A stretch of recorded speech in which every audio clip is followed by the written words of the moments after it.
番茄去蒂洗干净，然后在上面画一个十字刀，轻轻的在表皮上画就行，不要切得太深。拿个大碗装起来，加入开水浸泡一下，等会比较好去皮。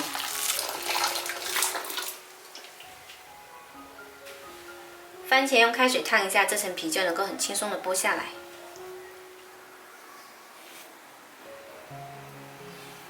剥好之后，把它切成小块，蒂头去掉。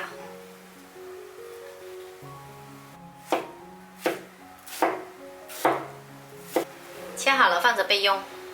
接着我们来准备几个蒜，把它切成片，再切一点葱白。把鱼骨简单清洗一下，沥干水，放着备用。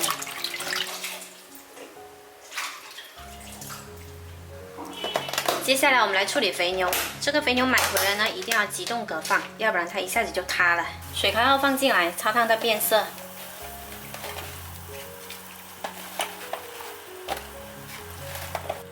烫到变色就可以捞出来，不需要烫很久哦。再来准备一个料汁，2勺番茄酱，一丢丢盐，适量的生抽，多一点白糖。再加一点点淀粉水，调开。起锅热油，把蒜片跟葱放进来炒香，再把番茄放进来炒出汤汁。炒到番茄出汤汁了，我们再加1碗开水，把番茄煮软，盖上盖焖煮3分钟。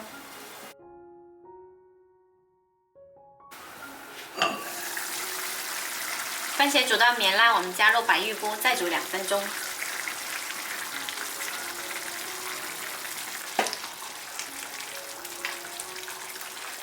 再把我们的肥牛加进来，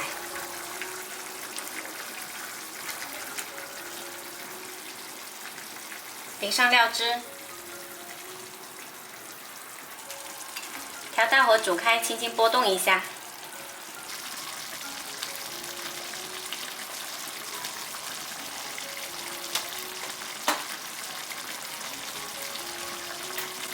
最后来一点胡椒粉，撒上葱花，这道香喷喷的番茄肥牛就做好啦。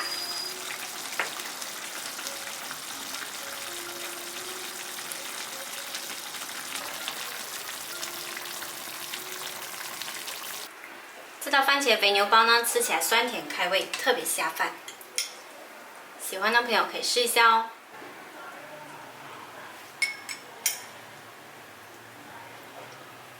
我是小坏，喜欢我的视频记得关注我哦。